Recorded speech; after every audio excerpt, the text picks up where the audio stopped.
For someone who hasn't played a singles match in nearly 4 years, two kids later, 44 years old, I mean, the seven-time Wimbledon champion walked onto center court Wimbledon looking like she belonged. Hey, everybody, and welcome to Here's the Scoop from NBC News. I'm Christine Romans, filling in for Yasmin Vasugian. Today on the show, can Serena Williams relaunch her tennis career at 44? What her time on the Wimbledon grass has shown us. Plus, it's been a year since the One Big Beautiful Bill passed into law. How has it impacted everyday Americans? Up first, though, President Donald Trump flew to North Dakota today aboard his new Air Force One jet, a present from the government of Qatar. Members of both parties had raised ethics and security concerns when the president accepted the jet last year. But now the president is facing a new set of questions over possible financial conflicts of interest. On Tuesday, the Office of Government Ethics released a lengthy report showing that President Trump made more than $2 billion in 2025, including $1.4 billion from the crypto industry. The disclosure was required by law. Before taking off in Air Force One this morning, reporters asked the president to respond to people who say he is profiting off the presidency. So we're all profiting. I'm profiting because I have a lot of money and a lot of cash, and I give it to institutions. I don't know if they know what they're doing or not, but they buy a vast array of things. But President Trump more than doubled the money he made a year after returning to the White House. So how do the president's outside earnings in office compare to previous administrations? And are they conflicts of interest? For this, I want to bring in Megan Gorman. She's a tax attorney and wealth manager. She's also the author of All the President's Money, a book that digs into the history of presidential finances. Hi, Megan. Hey, Christine. Thanks for having me on. It's a really fascinating topic, right? It really is. And it really, as someone who has dug into presidential histories, it is a situation without historical precedent. I know. I think we get tired of using the word without precedent when it comes to the Trump administration. But I think we have to take a step back and look at why it's unprecedented by looking at the history of presidents and their money. And this goes back to George Washington. George Washington understood that there was always going to be an inherent conflict with his personal finances and running the United States. And so he sort of laid the framework in having it sort of arm's length. And he actually had an overseer who helped manage his holdings. And keep in mind, George Washington was not only the most popular man in the United States at that time, but he was probably the wealthiest. And so he had extensive holdings.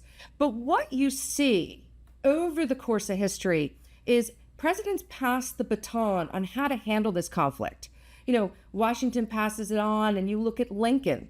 And Lincoln really exemplifies this idea of putting country over self. And what you see in Lincoln's finances is not only was he taking his salary and putting it in U.S. Treasury bonds, but when the income tax was established, it wasn't clear if it applied to Lincoln, and he paid it anyway. He passes the baton more to presidents that we know, like Eisenhower. Dwight Eisenhower, when he was running for president, did something shocking. He gave up his military pension of $19,000 a year, buying power today about $250,000, because he wanted to seem conflict-free. Same thing with LBJ and Jimmy Carter, and Ronald Reagan. All of them used blind trusts. What's happened, though, in recent years, right, and you look at a president like Barack Obama, who originally had a blind trust, but because the trades are so public and he was not involved, but he was getting heat from it, he finally said, forget it with the blind trust. I'm just going to sit in treasuries. So each president grapples with this challenge. And what all of them have done up to now, some better than others, is to say, I'm going to prioritize country over my personal gain. So the president made more than $2 billion last year, more than half of that coming from cryptocurrencies. He also earned around $80 million from settlements with media and tech companies. I want to talk a little bit about the crypto sourcing here. About half of the $1.4 billion the president made in crypto was with a group that licensed his name for meme coins. He also made hundreds of millions of dollars from the Trump family crypto business, World Liberty Financial. The president says that all of his finances are managed by third-party financial institutions, and The White House has denied any conflicts of interest. You own a wealth management company. How do you look at these crypto investments and the potential conflict there? Because you have governments in some cases that have invested in the president's crypto businesses, which seems to blur the line between personal business and foreign policy.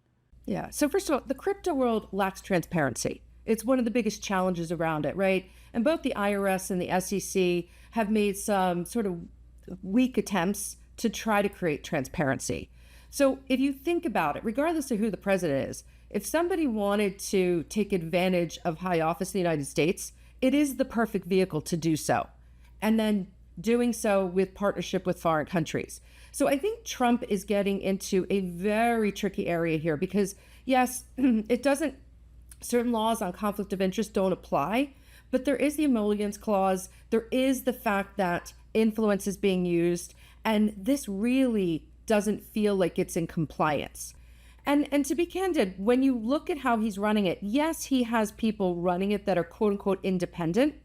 But part of the role when they established blind trust in the 1960s, and it was a tax attorney who was working for LBJ who did this, they took seriously the idea that the independent trustee should not be influenced at all and should be completely free from influence from the president. The challenge we have today is people are influencers. Data is coming too fast at these people. And so you would expect a trustee in a fiduciary role to go the other way and be almost more conservative to protect the president. In this way, they're confluent, challenging all the issues and making it feel very conflict driven. So this is not the behavior we want to see with blind trusts. Also last year, the president, he pardoned the founder of Binance. Binance has been a business partner of World Liberty Financial. The SEC also ended its oversight of meme coins, reversing a Biden administration policy. Again, the White House insists there are no conflicts of interest here, but would these in any prior administration have been considered a conflict? Yes, in any administration, it would be considered a conflict.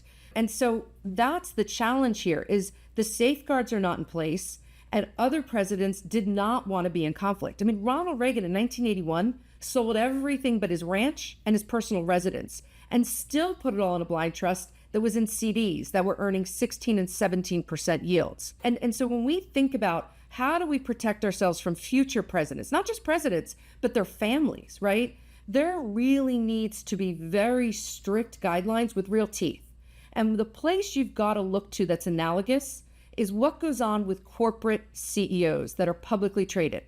If you're a publicly traded CEO or executive and you engage in insider trading, because of the SEC rules, because of Sarbanes-Oxley, the penalties can range between 20 and 25 years in jail.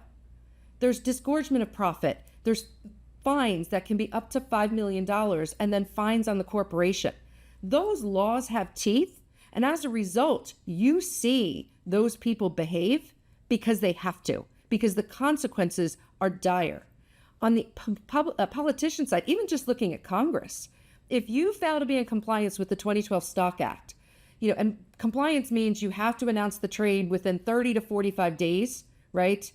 You're paying a couple $1,000 fine. You get a slap on the wrist. And so maybe we should take that and say, look, we don't like what he's doing. We're all uncomfortable. It's on the headline of every major paper in the country and around the world. But let's change that. Let's use that as an opportunity so that the next president or the next people in Congress, they can't do this. Fascinating conversation. Megan Gorman, thank you. Thank you for having me on.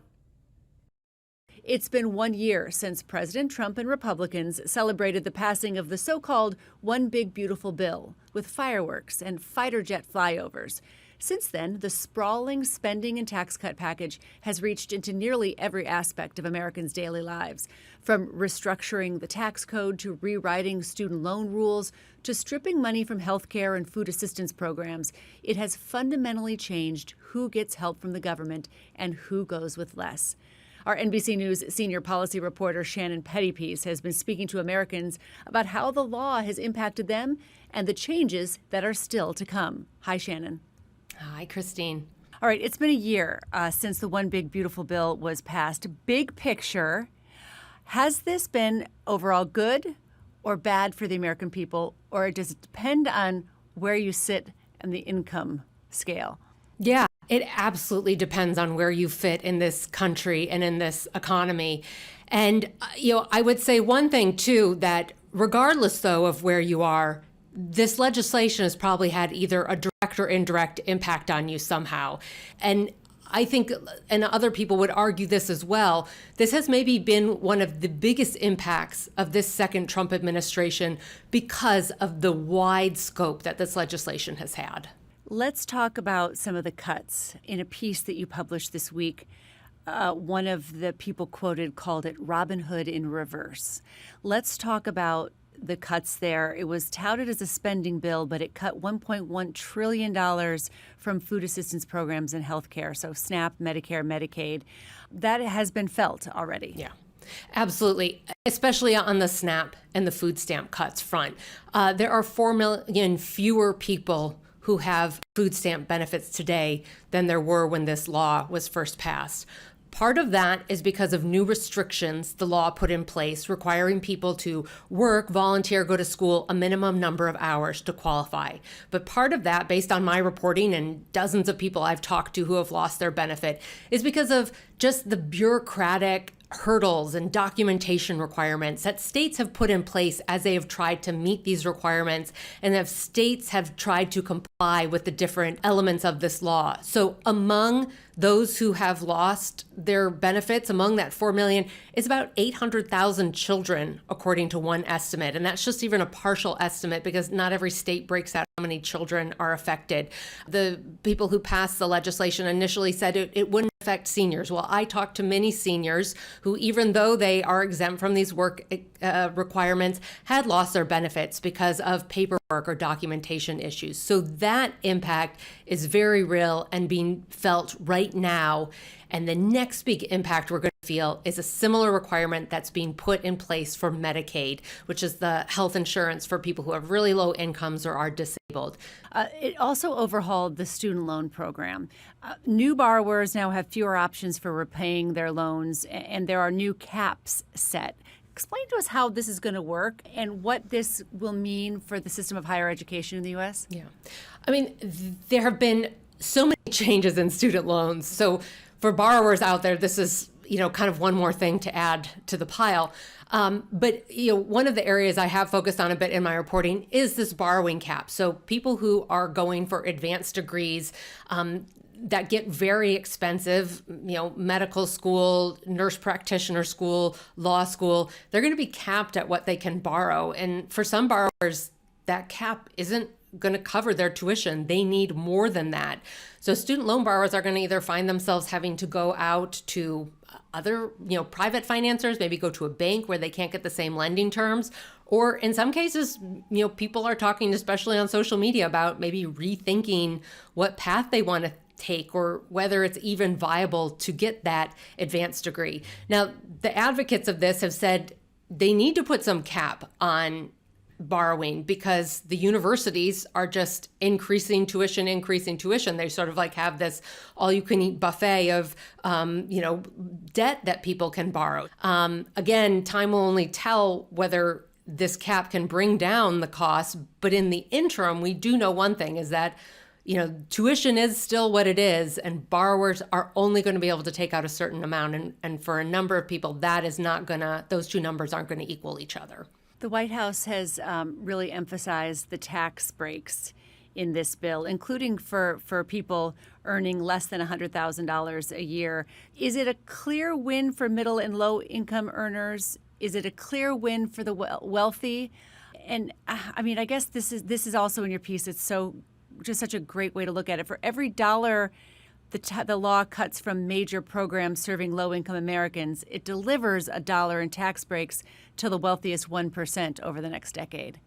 Yeah, it's just the way they paired these two elements together, these spending cuts that are for programs that serve the poorest Americans, and these tax cuts, which include an extension of these 2017 tax cuts, which were heavily weighted towards wealthier Americans and businesses, as well as adding in some middle class tax cuts.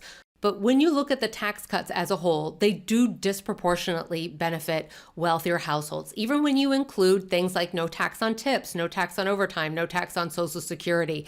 The wealthier individuals in America who, are benefiting from everything from, a lower tax rate to things like an extension and an expansion of the inheritance tax. So the tax exemption for multi-million-dollar inheritances.